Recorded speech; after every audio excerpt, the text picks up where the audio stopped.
Hello दोस्तों, स्वागत है आप सभी का आपके अपने यूट्यूब चैनल प्राइम प्रभाकर पे। दोस्तों, आज की इस वीडियो में हम देखने वाले हैं टॉप 26 जीके जीएस के टॉपिक के तहत भारत की सभी पंचवर्षीय योजनाओं को। दोस्तों, आपको पता है आपका इलाहाबाद हाईकोर्ट ग्रुप सी और डी का जो एग्ज़ाम है वो इसी लास्ट नवंबर में या फिर दिसंबर के पहले सप्ताह में प्रस्तावित है। हालांकि ये प्रोबेबली इसके मतलब ज़्यादा से ज़्यादा चांस है लास्ट नवंबर में हो जाएगा। और मैं आपको उसी के तहत करा रहा था जीके जीएस के 26 टॉपिक। उन्हीं 26 टॉपिक से सारे क्वेश्चन आएंगे आपके जीके जीएस के। उसके बाद मैं आपको 4 सब्जेक्ट जो कि आपके मेजर पोर्शन हैं जीके जीएस के, उनकी मैराथन दे दूंगा एक एक 1.5 घंटे की।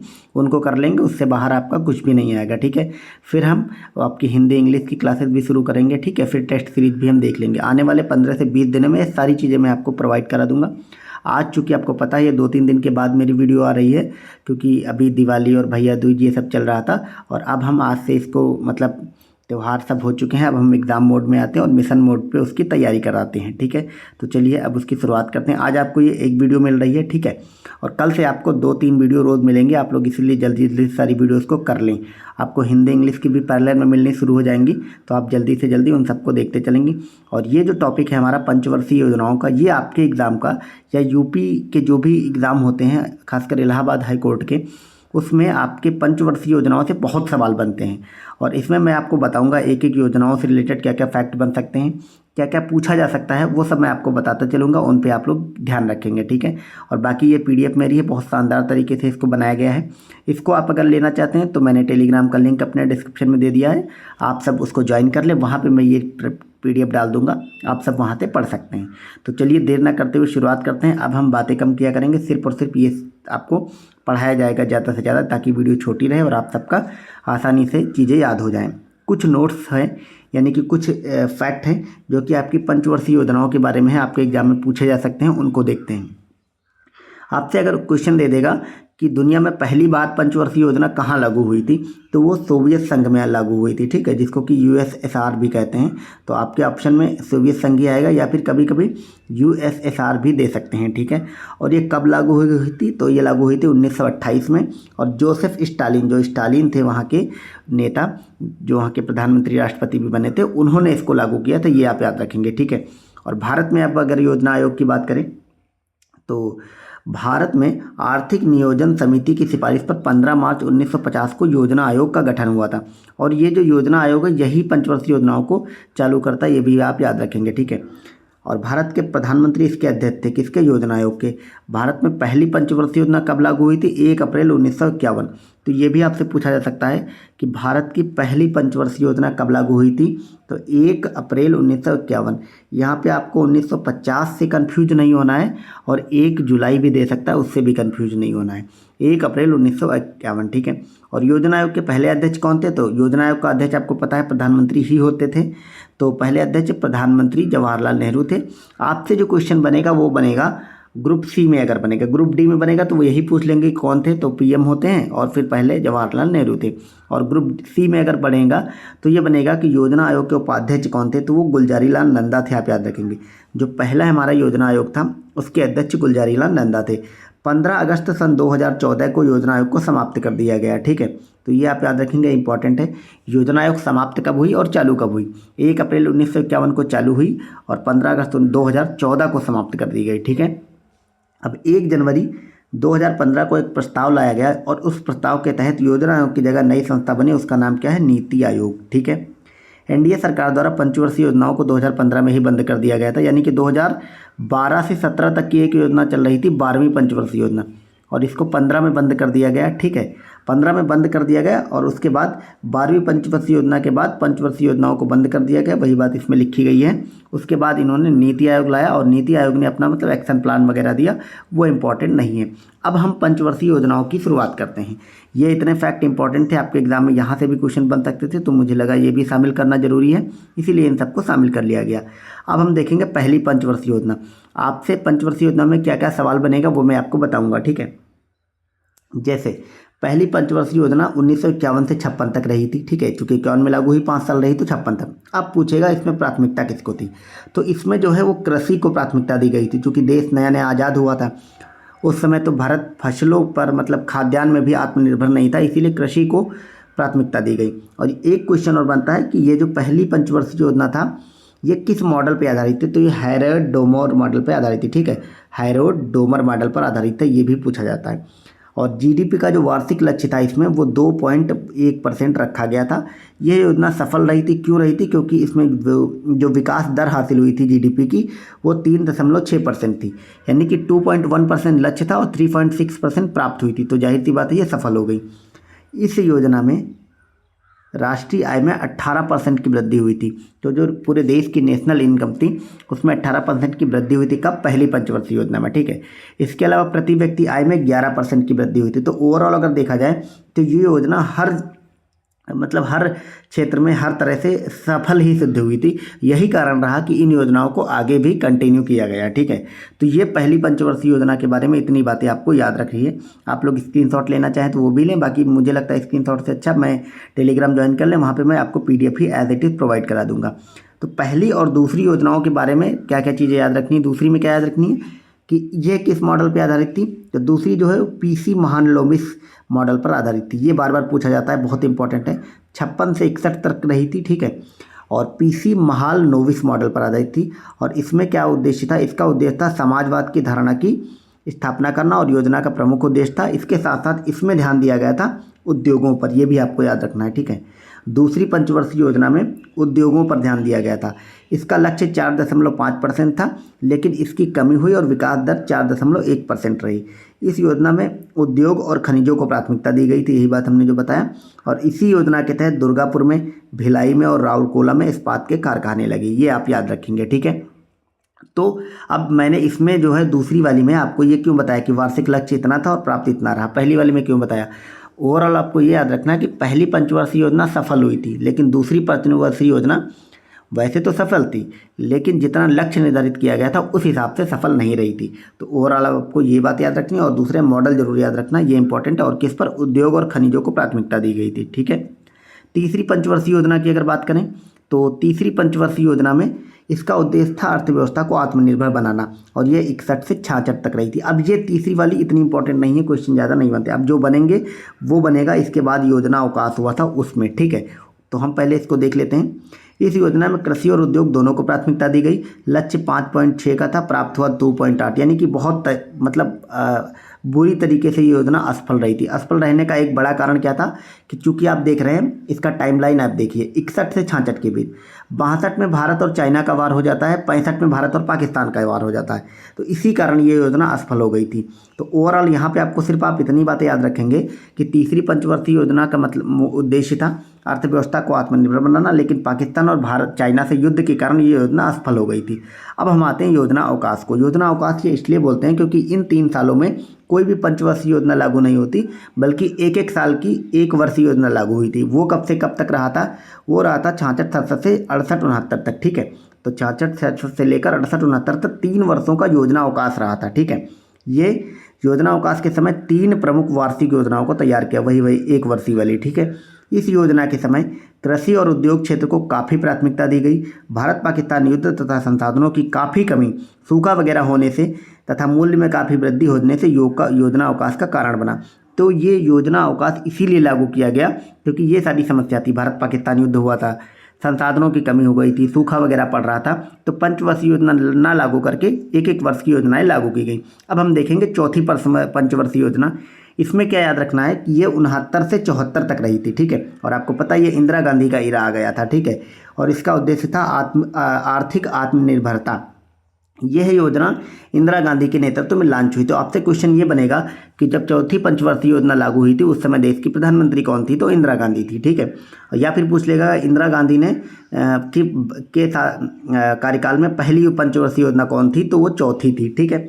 इसमें जीडीपी का लक्ष्य 5.7 था, लेकिन प्राप्त हुआ 3.3, यानी कि ये योजना असफल हो गई थी। अब इसके असफल होने का जो कारण था वो था बांग्लादेश शरणार्थियों का आगमन। आपको पता है 1971 में भारत बांग्लादेश का युद्ध होता है और फिर भारत पाकिस्तान का युद्ध होता है पूर्वी पाकिस्तान में। तो वहाँ पे फिर बांग्लादेश नाम का देश का जन्म होता है, आपको पता है 1971 में।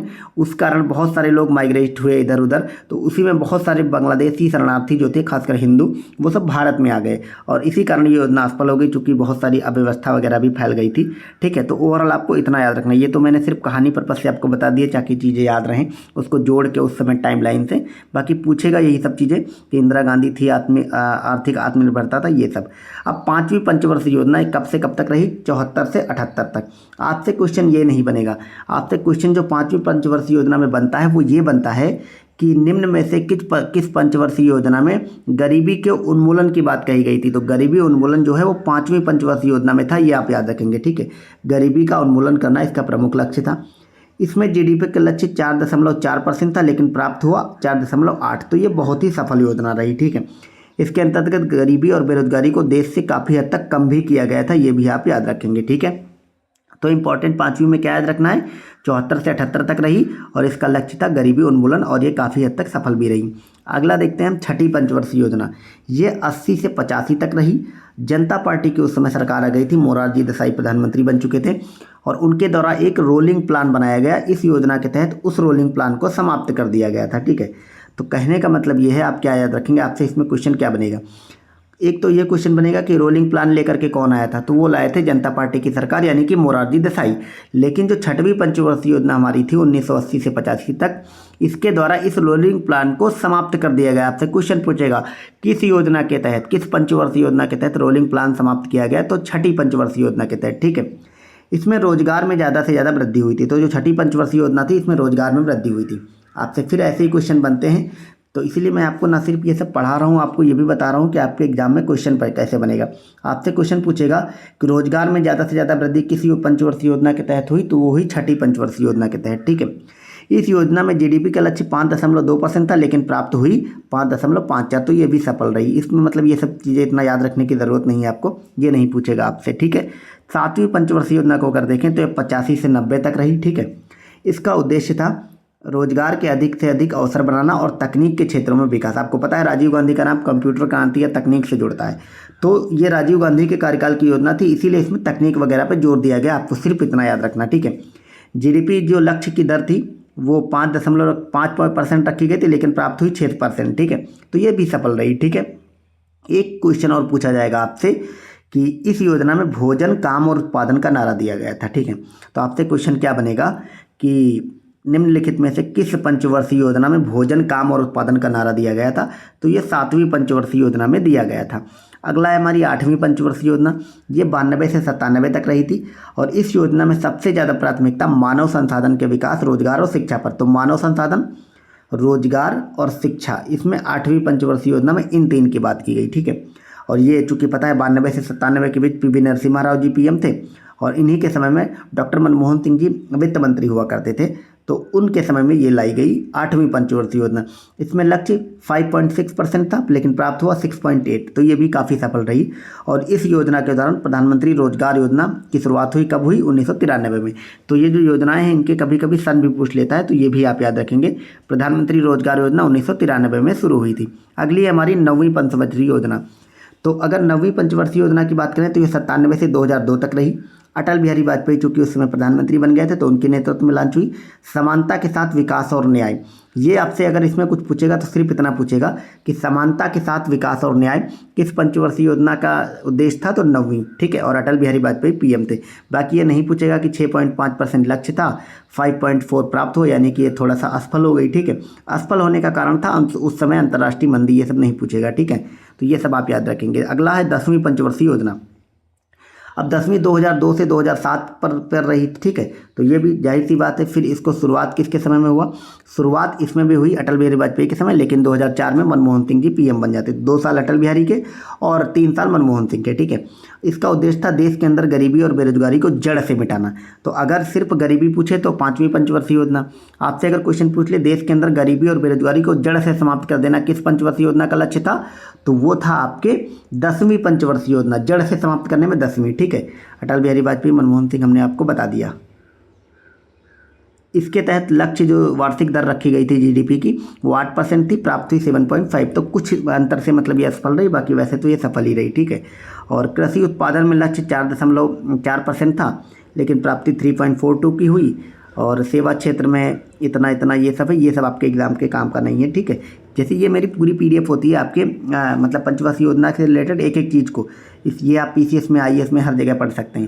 लेकिन आपके एग्ज़ाम में क्वेश्चन कहाँ से बनता, मैं आपको वो चीज़ें बता रहा हूँ। तो जड़ से मिटाने का अगर पूछेगा तो 10वीं में पूछेगा, मनमोहन सिंह और अटल बिहारी थे, यही पूछेगा, इसके अलावा और इसमें कुछ नहीं पूछेगा। जिसमें जो जो पूछेगा वो मैं आपको बताते चल रहा हूँ। चूँकि पहले और दूसरे को आपको याद रखना है कि लक्ष्य कितना प्राप्त हुआ था, वो शुरुआत के हैं, उस पर क्वेश्चन बनते हैं, इसलिए उसमें मैंने जोर देके बताया था। अगला है हमारा 11वीं पंचवर्षीय योजना। ये 2007 से 12 तक रही थी। इसका उद्देश्य था तीव्रतम एवं समावेशी विकास, ठीक है, यानी कि बहुत ही जल्दी जल्दी से विकास करना और समावेशी विकास करना, ठीक है। ये पूरी तरह से मनमोहन सिंह के नेतृत्व में लॉन्च हुई। इसमें GDP की वृद्धि दर 9% रखा गया था, लेकिन प्राप्त हुई 8.3%, ठीक है। और 11वीं पंचवर्षीय योजना के तहत शिक्षा के लिए एक थीम रखी गई थी। इस थीम का नाम था तीव्र और अधिक समावेशी विकास, ठीक है। ये आप याद रखेंगे, यही चीज़ इसका उद्देश्य भी है। अगली है हमारी 12वीं पंचवर्षीय योजना। तो 12वीं पंचवर्षीय योजना 2012 से 17 तक इसका लक्ष्य था। हालांकि 14 में ही यह समाप्त कर दी गई थी जैसे ही मोदी जी PM बने। इसका उद्देश्य था तेज, अधिक और समावेशी और सतत विकास। तो तेज और अधिक समावेशी विकास तो 11वीं का लक्ष्य था, इसमें एक जुड़ गया, क्या जुड़ गया, सतत विकास। तो आप याद रखेंगे 12वीं वाला बहुत इंपॉर्टेंट है, क्योंकि इसके बाद पंचवर्षीय योजनाएं बंद हो गई, तो 12वीं वाली बहुत इंपॉर्टेंट है, आप याद रखेंगे। 12वीं पंचवर्षीय योजना का उद्देश्य क्या है, तेज, समावेशी और सतत विकास। मनमोहन सिंह जी के टाइम पर लागू हुई और मोदी जी ने इसको समाप्त किया। इसके तहत GDP लक्ष्य 9% था और इसको बाद में संशोधन करके 8% कर दिया गया था। इस योजना के तहत कृषि, मत्स्य का जो लक्ष्य वो 4% रखा गया। इसके अलावा विनिर्माण क्षेत्रों को 10% का लक्ष्य रखा गया। इसके अलावा 5 करोड़ लोगों को रोजगार के साधन उपलब्ध कराने का भी लक्ष्य रखा गया। तो ये हमारी 12वीं पंचवर्षीय योजना हो गई, ये समाप्त हो गई। इसकी जगह पर नीति आयोग आ गया, हम सब ने देखा। अब हम थोड़ा सा देख लेते हैं 12वीं पंचवर्षीय योजना के बारे में। कुछ पॉइंट लिखा हुआ है कि 12वीं पंचवर्षीय योजना के बाद पंचवर्षीय योजनाओं को बंद कर दिया गया। नीति आयोग ने एक ड्राफ्ट का एक्शन प्लान तैयार हुआ। तो अगर जैसे पहले 5-5 साल की योजनाएं बनती थी, तो अब नीति आयोग आया, उसने क्या किया कि हम 5-5 साल की योजनाएं नहीं बनाएंगे, बल्कि उसने अब 15 वर्षों के लंबे विकास योजना पर कार्य करना शुरू किया। उसने कहा कि 5-5 वर्षीय योजना नहीं, बल्कि 15 वर्षों का पूरा ड्राफ्ट बनाएंगे। फिर उन्होंने ये बनाया कि 2017 से 35 तक का पूरा प्लान दिया, पर ठीक है, और 2017 से 35 तक रहेगी। इसके तहत उन्होंने क्या कहा, 7 वर्ष की रणनीति बनाई और 3 वर्ष का एक्शन का मतलब एजेंडा पेश किया। तो 7 वर्ष की इन्होंने रणनीति दी और 3 वर्ष का एक्शन एजेंडा दिया, ठीक है। ओवरऑल ये सब आपके एग्जाम में नहीं आएगा, क्योंकि आपके एग्जाम में क्वेश्चन बनते हैं किससे, वो बनते हैं पंचवर्षीय योजनाओं से। तो ये हमने आपको कंप्लीट दिखा दिया अपना, क्या दिखा दिया, पंचवर्षीय योजना। इसके तो आपको 1 से लेकर 12 तक की पंचवर्षीय योजनाएं आपको बताई, क्या क्या एग्जाम में क्वेश्चन बन सकते वो सब मैंने आपको बताया।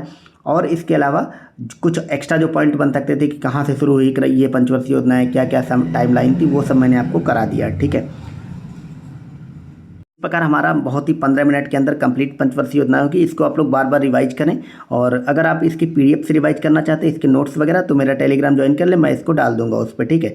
अब हम बहुत तेज़ी से काम करेंगे आपके ग्रुप C और D पे, ताकि आने वाले नेक्स्ट 15 से 20 दिन में एग्जाम से आपके 5-6 दिन पहले ही कंप्लीट चीज़ें आपकी कवर हो जाए, क्योंकि मुझे 10 आपको फुल लेंथ टेस्ट भी कराने हैं, और हिंदी, इंग्लिश और ये सब GK GS वगैरह की क्लासेस भी लग जाएंगी, ठीक है। जल्दी से जल्दी वीडियो लगती रहेंगे, आप सब देखते रहें।